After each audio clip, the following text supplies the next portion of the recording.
नमस्कार अनुराग टीवी आपको स्वागत जनाऊँ मनीषा। आसतु देखना बा आज खबर। पुतुरा भुजाली चोटरे दादा गुरुतर। बिलरे धान रोउथिबा बेले पछपटू डाहाण गोड़ को हाणिला पुतुरा। गुरुतर दादा शेख कबीर को रक्ताक्त अवस्था प्रथमे निश्चिंत कोइली गोष्ठी स्वास्थ्य केन्द्र और परे कटक स्थानांतर करा जायछि। पुतुरा शेख धना पलाई जाउथबा बेले गाँ लोके गछरे बांधी अटकाई पुलिस को देले जिमा।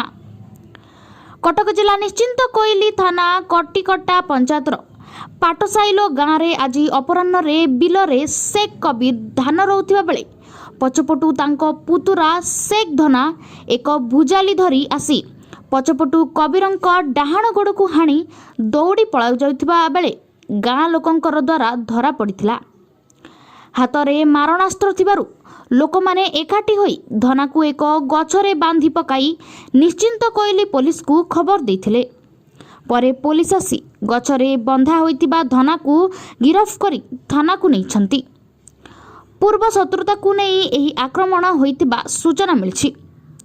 निश्चिंत कोइली पुलिस तदंत जारी रखिछि। निश्चिंत कोइली ब्लॉक रु अक्षय कुमार सिंह को रिपोर्ट अनुराग टीवी।